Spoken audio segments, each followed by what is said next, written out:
Cette vidéo peut vous faire gagner 20 ans ou simplement vous faire avancer de 20 ans. Alex Hormozy, chez acquisition.com, portefeuille à plus de 250 millions de dollars de CA. Le fait est, pas besoin de posséder une entreprise pour que ça marche, il suffit d'avoir plus d'argent que de temps et de vouloir échanger. Certains de ces conseils font économiser jusqu'à 20 000 dollars par an, et ce dès que vous gagnez 15 dollars de l'heure. Je vous montre 7 investissements et leur ordre précis pour gagner une semaine par mois, soit un quart de votre vie. La première chose, c'est de s'occuper de vos repas. Donc, avec Uber Eats ou des repas préparés, cela vous coûte environ 16 dollars de l'heure pour que quelqu'un le fasse à votre place. En fait, si vous gagnez plus de 16 dollars de l'heure, vous faites un arbitrage sur votre temps. Et pour ceux qui veulent réinvestir leur temps, même si ce n'est pas votre cas, tant que vous l'utilisez pour améliorer vos compétences, cela en vaut absolument la peine. C'est tout ce que vous gagnez simplement en externalisant la préparation de vos repas. Premièrement, il y a les courses, le trajet au magasin, le rangement dans votre garde-manger, tout ce temps-là. Ensuite, il y a la planification des repas, parce que croyez-moi, il faut réfléchir. Que manger ce soir? Et cela demande de la charge mentale. Même si vous savez quoi manger, il faut encore cuisiner, pas vrai? Et puis après, qu'est-ce que vous faites ensuite? Il faut faire la vaisselle, non? En plus de ça, il faut préparer toute la nourriture, comme la conserver au réfrigérateur et la répartir en portions si vous faites ce genre de choses. Que vous le fassiez en cuisinant ou au moment de manger, vous devez quand même portionner, et cela prend toujours du temps ainsi que de l'énergie mentale.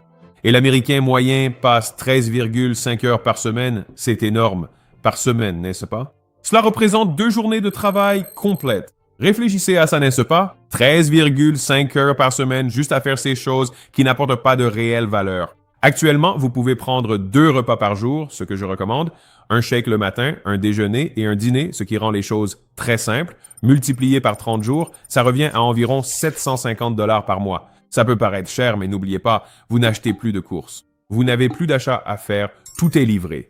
Il suffit de ne manger que cela. C'est aussi idéal pour se remettre en forme si vous êtes en surpoids. Voici une alternative si vous préférez avoir un peu plus de variété. Beaucoup de gens financent eux-mêmes leur vie et disent « ne mangez jamais à l'extérieur » et ce genre de choses. Ma vie est exactement l'opposé. Je mange tout le temps à l'extérieur et j'y vois une préparation de repas plus flexible faite par une autre entreprise qui le fait plus efficacement que moi. Et donc, pendant plusieurs années, j'ai mangé chez Chipotle 2 fois par jour. Au final, mon comptable m'a signalé plus de 500 transactions et il m'a dit « Je n'arrive pas à croire que tu dépenses autant d'argent. » J'ai répondu « Pense au temps gagné. » Et puis, mes factures d'épicerie étaient inexistantes car je n'achetais que du Red Bull et du Coca Zero. Donc, si vous voulez commander sur Uber Eats, c'est tout à fait normal. Cela coûte un peu plus cher, mais au final, c'est vous qui décidez. Et voilà, 13,5 heures économisées. Wow. Mais nous n'avons pas encore terminé. Alors, ça c'est du linge. Et devinez quoi? À votre avis, l'Américain moyen y consacre, diriez-vous environ 1 heure, 2 heures, 4 heures par semaine? Cela représente une demi-journée de travail. 4 heures par semaine consacrées à des activités liées au nettoyage du linge. Cela signifie donc 30 minutes par semaine pour trier et plier vos affaires et ranger le tout prend environ 1 heure. Les cycles de lavage et de séchage prennent à peu près autant de temps, soit 2 heures par semaine. Au total, cela fait 4 heures par semaine, soit 16 heures par mois. On vient de trouver 2 journées de travail par mois. Si tu pouvais récupérer 2 journées de travail complètes, tu devrais vraiment le faire. Mais combien ça coûte, n'est-ce pas? Eh bien, tu peux utiliser un service de dépôt. Le service de dépôt coûte entre 1,50 $ à 2 $ la livre aux États-Unis aujourd'hui, n'est-ce pas? D'accord, la plupart des gens consomment 30 à 40 livres par mois, sauf si vous êtes une grande icône de la mode. Je veux dire, en tant qu'icône moi-même, je sais que le coût mensuel se situe entre 60 et 80 $. Vous vous demandez peut-être pourquoi je n'ai pas commencé par ça plutôt que par les courses. C'est parce que je pense que beaucoup de gens veulent d'abord être en meilleure forme. Ça offre plein d'avantages. Par exemple, tu gagnes en énergie, ta peau s'améliore, tu perds du poids et gagnes du temps. Ça coche tellement de cases que c'est ce que je conseille en priorité. C'est simple et évident. Je n'ai jamais rencontré de fondateurs qui disent « Tu sais ce que j'ai vraiment hâte de faire, la lessive ». Je n'ai jamais entendu ça. Certains adorent cuisiner, c'est différent. Mais pour ce qui est des tâches quotidiennes, ça n'en vaut pas la peine. Et voici une photo de Leila et moi assis devant des laveries, travaillant sur nos ordinateurs. On voyageait tellement souvent à travers le pays qu'il était difficile de trouver un blanchisseur spécifique. C'était tout simplement plus rapide. D'ailleurs, je pense que les laveries automatiques sont vraiment pratiques. Surtout si on passe la journée à laver et sécher en regardant un match ou autre chose. C'est bien mieux d'y aller pour tout faire d'un coup, puis de repartir. Je vais vous donner le conseil le plus simple, le plus petit. Si vous choisissez de porter la même chose tous les jours, cela rend le fait de se préparer chaque matin tellement plus facile. Par exemple, j'ai une étagère avec uniquement des débardeurs et une autre en dessous avec des shorts noirs. J'en prends un ici et un là et je peux le faire dans le noir. Donc je n'ai besoin de réfléchir à rien et je suis dehors en 5 secondes.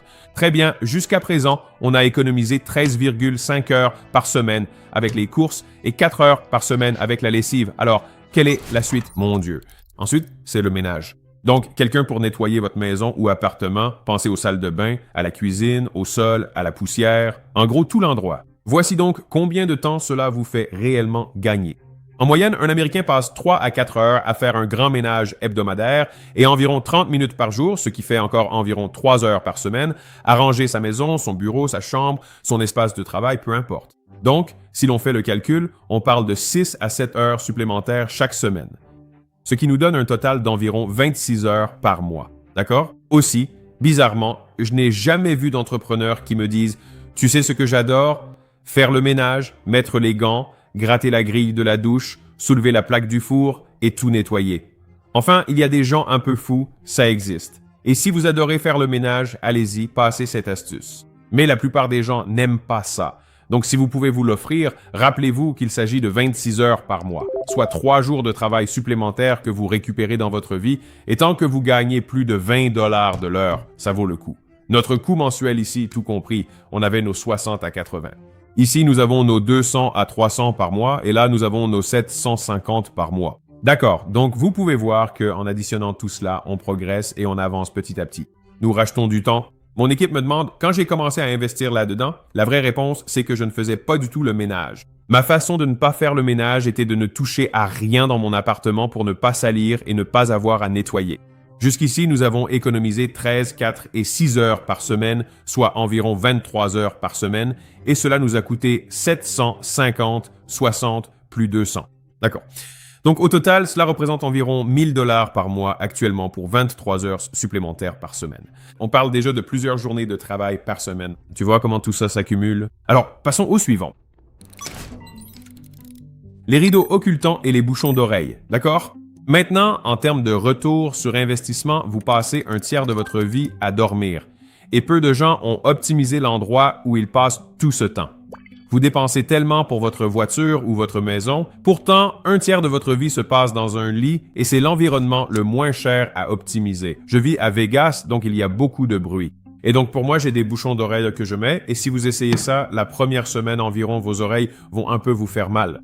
Ensuite, vous vous y habituerez à 100% et vous ne les sentirez plus du tout. Et maintenant, je ne dors qu'avec des bouchons d'oreilles. J'entends juste le bruit de l'océan, vous savez, quand on les met, ce son est là, et maintenant, je suis prêt à m'endormir. Mais en plus de ça, il faut que ce soit assez sombre pour ne pas remarquer quand on ouvre les yeux. Donc vous ouvrez les yeux et c'est aussi noir que lorsqu'ils sont fermés. C'est à ce moment-là que vous avez assez assombri. Utilisez aussi du ruban isolant pour les petites lumières de votre chambre. Appliquez-en dessus. En général, ça n'abîme pas la peinture. Et donc, ces 3 choses-là, franchement, ça vaut vraiment le coup.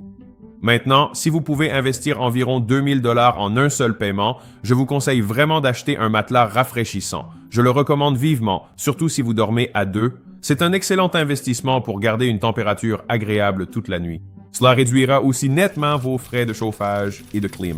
Parce que parfois, on doit refroidir toute la maison juste pour que, quand on est sous la couverture, il fasse une certaine température. Rafraîchir simplement cette petite zone vous fera économiser sur votre facture, surtout si vous êtes au travail toute la journée. Si vous aimez les masques de sommeil, vous pouvez en utiliser un. Je conseille ceux à grand coussinet. Je fais les deux. J'ai des rideaux occultants.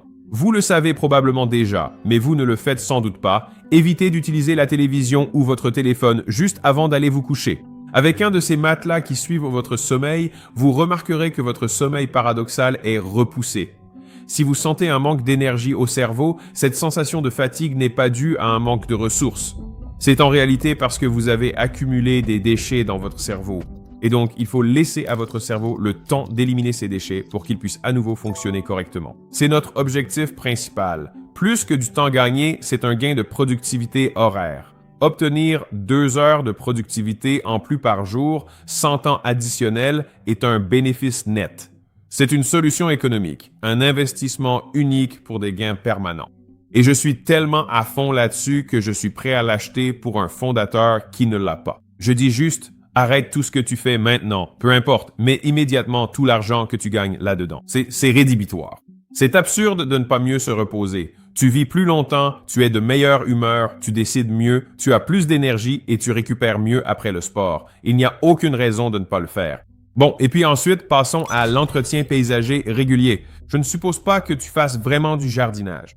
Tu utilises probablement une tondeuse à gazon, mais c'était dur à deviner. On va donc prendre cet exemple. Au fur et à mesure qu'on avance, le coût augmente, n'est-ce pas? Retiens bien que tu ne fais ces économies qu'une seule fois. Je ne peux pas revenir en arrière et retrouver ce retour sur investissement. Si je pouvais m'offrir 100 heures de plus par mois pour 1500 $, mon Dieu, j'en achèterais encore et encore au magasin du temps. J'appuierai frénétiquement sur le bouton d'achat. C'est à usage unique, donc c'est l'un des meilleurs investissements possibles. Combien cela coûte-t-il généralement aux gens? Eh bien, cela vous fait normalement gagner 1 à 2 heures par semaine rien que pour la tonte. C'est saisonnier, selon votre lieu de résidence. Ensuite, il y a les mauvaises herbes et la taille, ce qui représente encore 2 heures. Ceci est par mois. D'accord, donc c'est un peu moins, mais encore une fois, plus on monte, moins on gagne de temps pour plus d'argent, mais c'est le compromis à faire. Il y a aussi le nettoyage des gouttières, d'accord, que vous devriez faire, sinon votre maison va finir par être en mauvais état si c'est le genre de choses qui vous intéresse. C'est environ 4 heures 2 fois par an, donc en moyenne, cela fait environ 8 heures par mois. Donc au total, il faut compter environ 300 $ par mois pour récupérer ce temps. Encore une fois, remarquez que le coût horaire diminue, mais c'est le prix du succès. Il faut dépenser plus et cela ne fait que devenir plus cher par la suite. Cependant, ce sont les tâches les plus simples que j'arrive à faire adopter à presque tous mes fondateurs au début. Et regardons la suivante, petite voiture. J'espère que la vôtre est plus grande. D'abord, regardons vos économies. 13h30 par semaine pour 750 $ par mois. Vous gagnez 4 heures sur la lessive pour environ 60 $ par mois. Vous avez 6 heures économisées grâce au ménage et au service de nettoyage pour votre maison. Ensuite, il y a le sommeil pour gagner encore plus d'heures pour tout cela pour environ 200 $ par mois avec un matelas sophistiqué, alors que les accessoires ne coûtent presque rien. De plus, vous économisez 2 heures par semaine sur l'entretien du jardin et la tonte. Et donc, en additionnant tout ça au fur et à mesure, on arrive à environ 800, 1000, 1200, 1500 $ par mois. Alors, attention, je ne dis pas que ce sont juste des choses bon marché, mais qu'est-ce que cela vous apporte? Jusqu'à présent, vous récupérez au total 10 heures, 23 heures et demie. Et désormais, vous en êtes à 25 heures et demie par semaine. 3 jours entiers de travail gagnés par semaine, quand d'autres gâchent simplement leur week-end. Je fais quoi avec cette voiture? Alors, si vous gagnez plus de 50 $ de l'heure, vous devriez y réfléchir. De quoi s'agit-il? Donc, vous pouvez engager un chauffeur si vous voulez vraiment jouer les gros bras, non? Ou alors, vous pouvez utiliser l'économie du transport virtuel qui existe déjà, comme Uber, bientôt les taxis Tesla, ainsi que les flottes autonomes qui vont arriver, car cela réduira considérablement le coût d'avoir quelqu'un pour vous conduire d'un point à un autre. Cela va s'approcher du coût de l'énergie. Ce sera l'énergie plus l'amortissement de la voiture. C'est l'équation du transport, ce qui est incroyable pour tous les humains, car la base, le niveau fondamental de tout, c'est l'énergie. Et ensuite, au-dessus de l'énergie, il y a le transport. Donc, c'est vraiment un niveau fondamental pour mesurer l'efficacité d'une économie. Et donc, si vous pouviez récupérer les 30 à 45 minutes passées chaque jour dans les transports, ce qui équivaut en réalité à environ 1h30 par jour en moyenne pour la plupart des gens. Et cela n'inclut même pas tous les tracas liés au stationnement et la marche depuis l'endroit où ils se trouvent jusqu'à leur destination finale réelle. Et donc, croyez-le ou non, c'est un point énorme. Cela représente environ 30 heures par mois au bas mot et jusqu'à 50 selon l'endroit où vous vivez. C'est beaucoup d'heures et à 50 $ de l'heure au départ, car il faut payer pour la qualité, cela va vous coûter entre 600 et 1000 $ par mois. Vous vous demandez, pourquoi une fourchette aussi large? Cela dépend simplement de la distance que vous parcourez et de la fréquence à laquelle vous conduisez. Mais ça fait une belle somme. En même temps, cela vous rend aussi beaucoup d'heures. Mais vous vous demandez alors comment rendre ces heures productives? C'est un point clé, n'est-ce pas? Beaucoup des tweets sur mon compte sont écrits pendant que l'on me conduit. J'en profite pour consulter mes messages Slack afin de mettre à jour mes fils de discussion et mes tableaux Asana. Je plaisante. Je ne suis pas sur Asana, mais bon, peu importe. D'autres pourraient le faire, mais pour moi, c'est tweeter et vérifier Slack pour m'assurer de faire avancer les projets auxquels je participe. Très bien, passons dès maintenant au tout prochain point. Et je vais juste vous le dessiner parce que c'est ce dont on parle, c'est-à-dire avoir un avion. Voilà, vous n'êtes pas obligé d'acheter un jet. Ce que vous ne savez peut-être pas, c'est que vous pouvez simplement opter pour des vols semi-privés. Je l'ai appris tard, mais il existe plein de services comme JSX ou JetBlue où l'on embarque avec une vingtaine de personnes. En faisant ça, vous évitez toute la sécurité. Vous arrivez littéralement à l'avion, vous montez et c'est tout. En tant qu'habitué des vols privés, je vous assure que c'est très proche du service privé. Pour une fraction du prix, c'est une excellente affaire. C'est donc probablement environ 3 fois le coût d'un voyage classique, mais si vous comparez cela au prix d'un vol privé, c'est bien moins cher. Par exemple, pour aller de Vegas à Los Angeles, un vol d'environ 30 ou 45 minutes, ça va quand même vous coûter environ 15 000 ou peut-être 20 000 dollars. Mais prenons simplement 20 000 dollars comme référence. Pour le même vol avec JSX, cela ne vous coûtera probablement que 300 dollars environ. Tu pourrais prendre un Spirit ou similaire pour 50 ou 60 dollars. Si tu t'y prends bien niveau timing, peut-être 99. Donc ça va coûter 3 fois plus qu'un vol commercial, mais au lieu d'une journée de voyage, tu travailles, tu conduis, tu montes dans l'avion, tu ajoutes 30 minutes et tu es déjà arrivé. Donc si tu dois voyager pour le travail, franchement, je ne peux que le recommander. Donc en moyenne, si tu voles entre 50 et 100 heures par an, ça revient à environ 1 heure par semaine. Et quel est le prix de tout cela? Eh bien, ça va vraiment te coûter plus cher. Sois-en sûr. Mais le truc, c'est que si tu voyages, si tu prends en compte tous les autres coûts associés en termes de temps, parfois ça peut représenter 10 heures par semaine si tu voyages beaucoup. Donc c'est très variable, mais en général, ça va te coûter dans les environs de 1 000 $ par mois en plus de ce que tu dépenserais normalement. Si on additionne tout ça et qu'on le fait à la semaine, tu arrives à 13 heures et demie. Tu arrives à 17 heures et demie. Tu arrives à 23h30. Tu as plus d'optimisation. Tu arrives à 25 heures et demie. Tu arrives à 26, 27, puis tu ajoutes 8 par-dessus, donc 35, et ensuite 10 ici. Tu arrives à 45. En gros, tu récupères une semaine entière. Si tu te dis, attends, j'aurais carrément une semaine de travail en plus, la réponse est un peu oui, et je t'explique pourquoi. Beaucoup de gens veulent travailler toute la journée et travaillent les heures qu'ils ont à disposition. Mais ces heures sont prises par l'humanisation, c'est-à-dire faire toutes les choses obligatoires. Tu te dis, je dois nourrir ce corps, le nettoyer et le déplacer d'un endroit à un autre. Tu vois, c'est tellement pénible. En additionnant tout ça, 750, 60, 200, 200, 300, 600, 1000, ça fait environ 3100. Donc 3000 par mois pour tout ça. Si tu voyages moins, boum, t'es à environ 2000 par mois. Certains diront, payer ça être fou sur mon marché. Tant mieux, vous gagnez sûrement plus là-bas, alors pas d'inquiétude. L'important ici, c'est le concept plutôt que les montants, et le temps est réel. Certains diront « je n'y passe pas autant de temps ». Incroyable, je suis ravi pour toi. Pour tous les autres, trouvez-leur un usage. D'accord? Mais l'idée principale est que si l'on considère la concentration comme l'extrême, c'est-à-dire ne rien faire d'autre que la tâche que l'on s'est fixée, alors tout le reste nous en détourne. Ça peut sembler fou de déléguer le fait d'être humain, mais sauf si vous trouvez un but ou un sens significatif à ces activités banales, alors je vous recommanderais fortement de vous offrir une semaine entière de temps libre par semaine. En parvenant à faire cela, comme je l'ai mentionné au début, vous gagnerez 10 ans, voire bien plus en termes d'heures productives réelles, n'est-ce pas? Avec 8 heures de sommeil, il n'en reste que 16. Si vous gagnez 6 heures par jour sans ces tâches, les gens s'étonneront. Comment fait-il tout ça? C'est comme avoir 2 semaines en une seule. C'est accessible à toute personne avec une entreprise d'un certain niveau et vous n'êtes pas obligé de tout faire d'un coup. Commencez par l'ordre que je recommande. Donc, faites ceci en premier. Faites en sorte que vos repas et tout le reste soient pris en charge. Ensuite, occupez-vous de votre linge et de tout ce qui s'y rapporte. Puis, il y a le ménage de la maison. Faites gérer ça ensuite. Mettez celui-ci à 0. Je ne voulais pas commencer par le sommeil car ce n'est pas juste une question d'heure, mais c'est crucial. D'accord, après ça, il y a l'entretien de la pelouse et tout le reste. En tout, on en a 7, 0 inclus. Faites-les dans cet ordre. Ils coûtent ce prix-là et offrent l'un des meilleurs retours possibles sur votre temps, bien plus que le S&P 500. Dépensez cet argent pour augmenter vos revenus actifs au lieu de viser le passif et vous vous en remercierez dans quelques années.